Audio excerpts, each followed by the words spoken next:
옆집 철수 엄마는 아들이 대기업 갔다는데 왜 표정이 안 좋을까요? 10년지기 친구가 이번에 집 샀다는데 왜 내 마음 한구석은 축하보다 찝찝함이 먼저 들까요? 솔직히 말해봅시다. 우리 사회는 성공한 사람을 응원한다고 말하지만 사실은 그 빛나는 사람이 내 눈앞에서 사라지길 바라는 지독한 신보가 있습니다. 칭찬 뒤에 숨겨진 서늘한 질투, 다 잘되라고 하는 조언 속에 담긴 은근한 가스라이팅. 오늘은 여러분이 그토록 괴로워했던 빛나는 사람이 미움받을 수밖에 없는 잔인하고도 현실적인 본능에 대해 탈탈 털어보겠습니다. 이거 들으면 왜 당신이 그동안 이유 없이 공격받았는지 무릎을 탁 치게 될 겁니다. 끝까지 안 들으면 평생 내가 뭘 잘못했나 자책하며 살게 될지도 몰라요. 세상은 우리에게 늘 빛나는 사람이 되라고 말합니다. 책을 펴도 자기 개발 영상을 봐도 심지어 부모님조차 남들보다 앞서 나가고, 그런데 막상 우리가 진짜로 빛을 내기 시작하면 주변의 공기가 달라지는 걸 느낍니다. 어제까지 웃으며 커피를 마시던 동료의 눈빛이 서늘해지고 별것도 아닌 일에 트집을 잡는 사람들이 생겨납니다. 첫 번째, 사람들은 본능적으로 평균의 안정감을 갈구하기 때문입니다. 빛나는 존재가 되라고 강조하죠.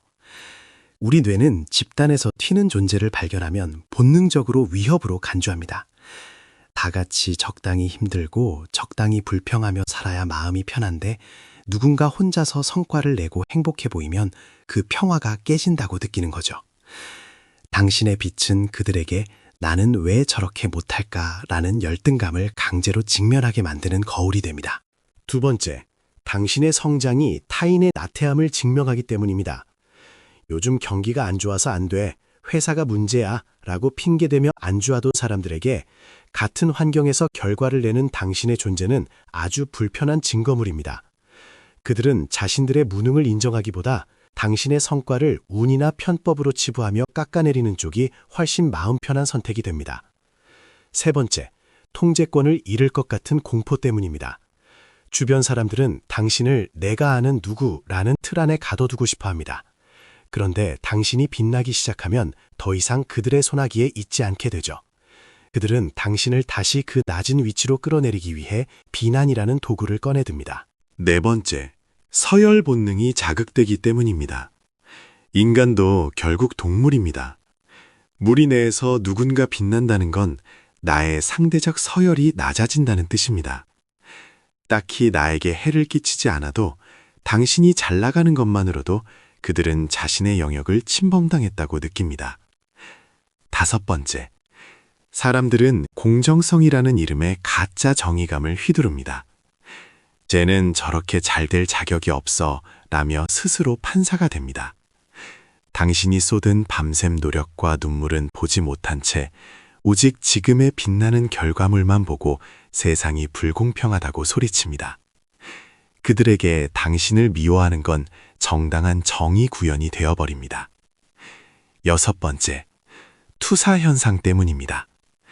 남을 미워하는 사람들은 사실 자기 자신을 미워하는 경우가 많습니다.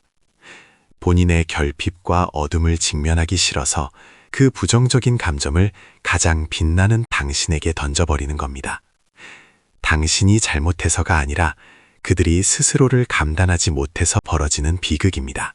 일곱 번째, 빛나는 사람은 주변의 단점을 본의 아니게 폭로합니다. 당신이 열정적으로 일하면 적당히 요령 피우던 사람들이 게을러 보이고, 당신이 친절하면 무뚝뚝하던 사람들이 무례해 보입니다.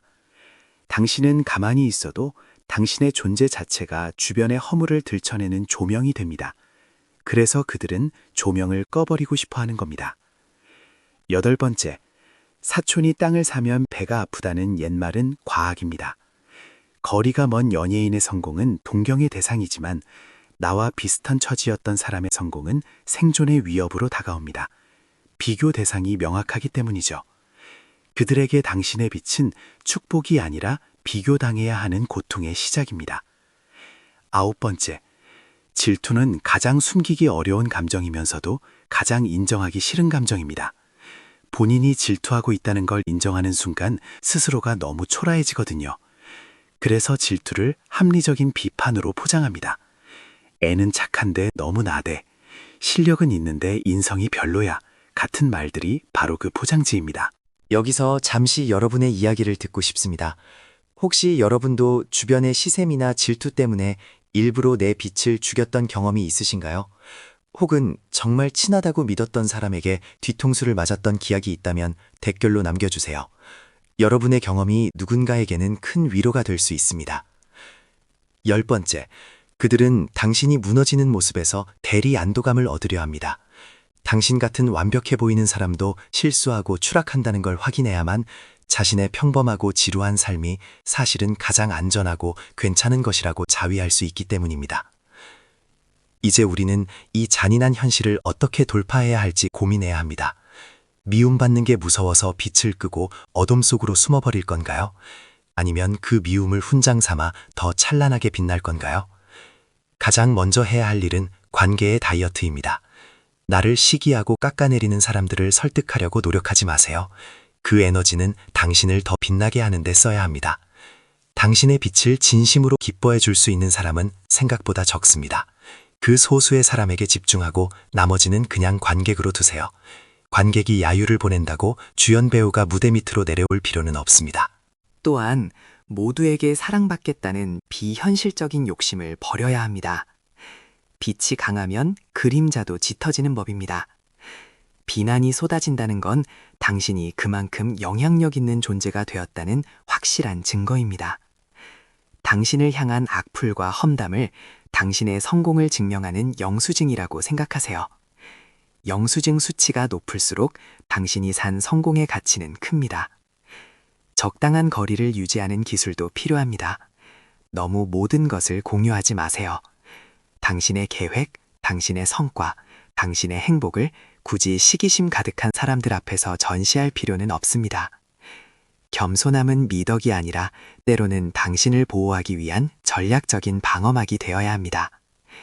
만약 지금 주변의 시기 때문에 마음이 아프다면 이렇게 생각해 보세요. 아, 내가 드디어 누군가의 질투를 살 만큼 대단한 사람이 되었구나. 그들은 결코 자신보다 못한 사람을 시기하지 않습니다. 당신은 이미 그들이 닿을 수 없는 높은 곳에 있기에 공격받는 겁니다. 여러분이 겪은 가장 황당한 질투의 순간은 언제였나요? 또는 그런 부정적인 에너지를 어떻게 극복하셨나요? 여러분만의 노하우를 공유해 주시면 많은 분께 힘이 될 것 같습니다. 앞으로의 당신은 더 빛날 것입니다. 그리고 미움은 더 커질 수도 있겠죠. 하지만 기억하세요. 어둠은 결코 빛을 이길 수 없습니다.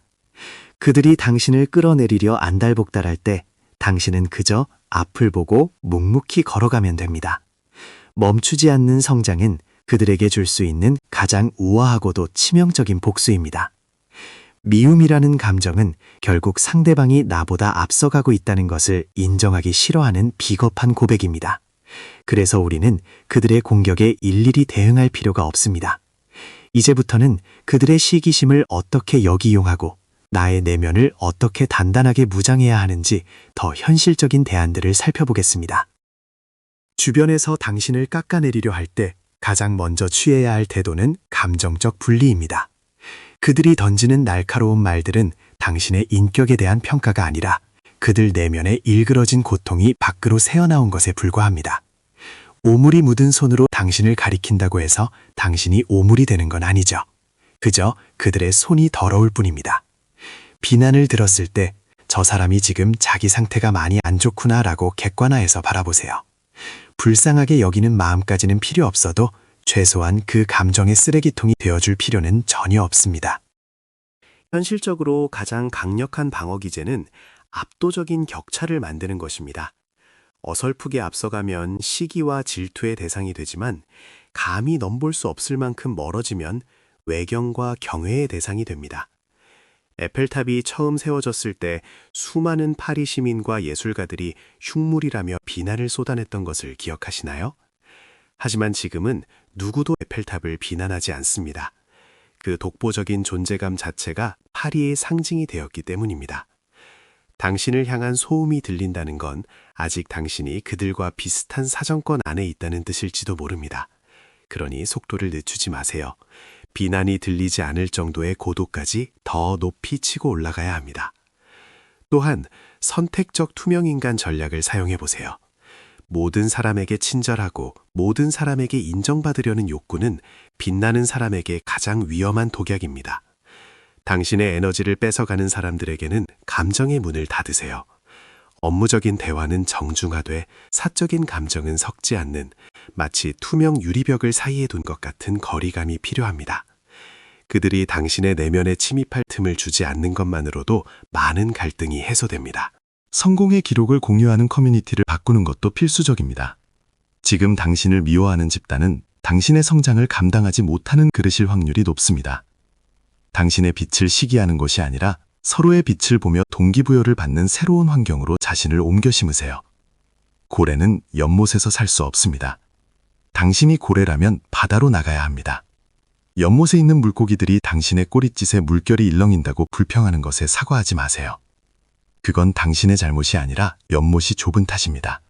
가장 중요한 건 당신 자신의 내면 조도를 조절하지 않는 것입니다. 남들의 눈이 부시다고 해서 당신의 전구를 뺄 이유는 없습니다. 그들이 선글라스를 끼게 만들어야지 당신이 어둠 속으로 들어가는 건 세상에 대한 손실입니다. 당신이 빛나기 위해 들였던 수많은 시간과 노력, 인내의 순간들을 스스로 존중하세요. 타인의 시선은 계절처럼 변하지만 당신이 일궈낸 실력과 가치는 영원히 당신의 것입니다. 당신을 미워하는 사람들은 사실 당신을 가장 열렬히 관찰하는 팬이기도 합니다. 당신의 일거수일투족을 감시하며 흠을 잡으려 애쓰는 그들의 에너지는 결국 당신을 향한 집착입니다. 그 비뚤어진 관심을 당신의 동력으로 삼으세요.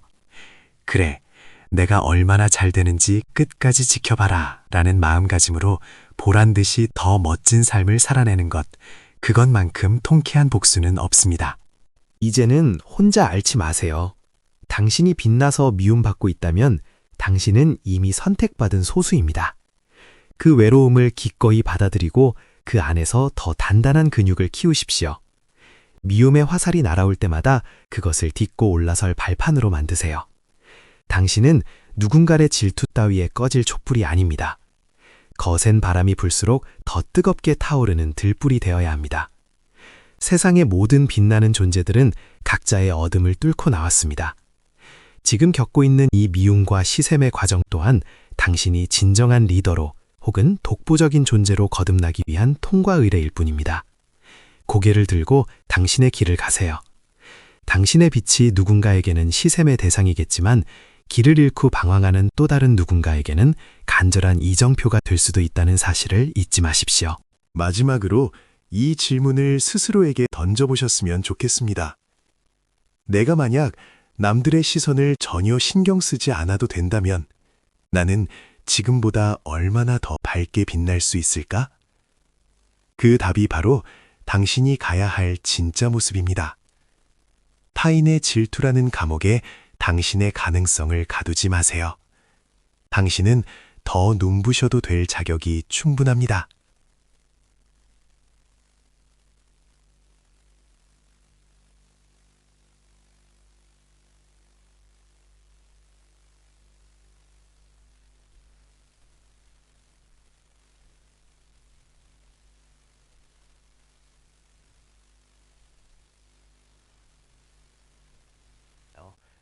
정말 마음에 시원한 바람이 불어왔더라고요.